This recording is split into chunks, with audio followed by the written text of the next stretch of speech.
Om Shanti. Good morning. हम सुबह भगवान के घर में रोज़ 1 घंटा अच्छी अच्छी बातें सुन कर के आते हैं। तो आज जो परमात्मा के वहाँ वाक्य थे वो अन्न के ऊपर थे कि जैसा हम भोजन खाते हैं वैसे ही हमारे मन के विचार बनते हैं। कहने में भी आता है ना, जैसा खाएंगे अन्न वैसा बनेगा मन।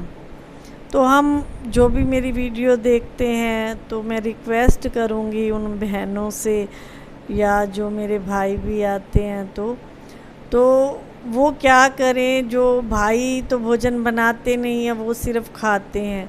तो खाना खाने से पहले हमें 1 मिनट 1 सेकंड जो हम भोजन खा रहे हैं वो भगवान को प्रेयर करके खाना चाहिए कि हे भगवान, तेरा बहुत बहुत थैंक्स, तूने आज मुझे खाने को बहुत कुछ दिया।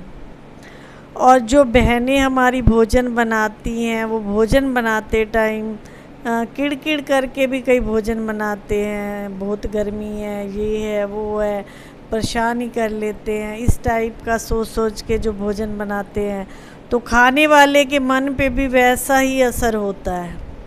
आज जीवों के अंदर शांति क्यों नहीं है? शांति का कारण यही है कि खाना हम शुद्ध नहीं खाते।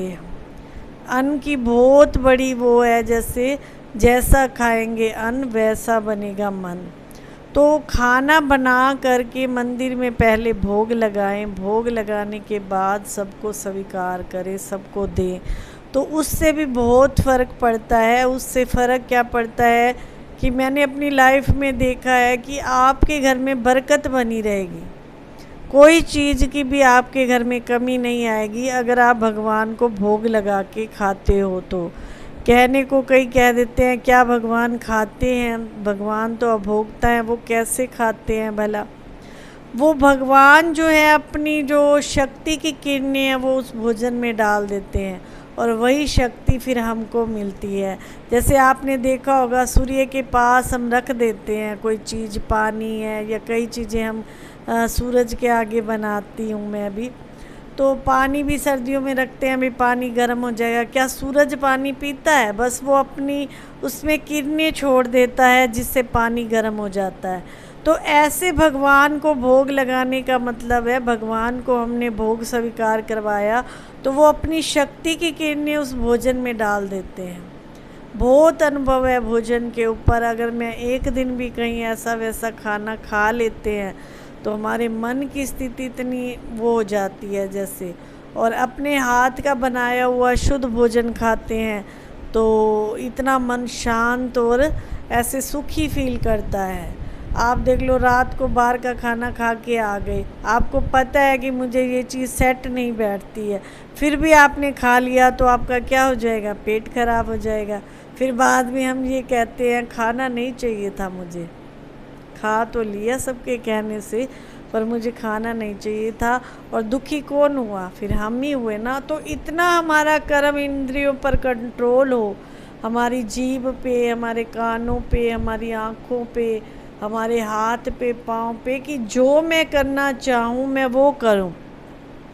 ऐसे नहीं कि हमारी ज़बान कहे कि मुझे ये खाना है वो खाना है तो हम बस खाते ही रहें और शरीर का ध्यान ना रखें। तो शरीर का ध्यान रखना है तो शुद्ध अन्न खाइए और अच्छा अन्न खाइए जो आपके शरीर को शक्ति भी दे और ऊर्जा भी प्रदान करे। तो आज विशेष जो है आप सबके लिए यही है कि आप जो कुछ भी घर में बनाएंगे भगवान को भोग लगा करके फिर खाएंगे। आप देखना कि आपको फ़र्क नज़र आएगा। पानी भी है, पानी भी 1 लोटा भर के भगवान के पास चरणों में रख देंगे और वही पानी सर्व को अपने मटके में डाल देंगे, उसमें भी बहुत एनर्जी आती है।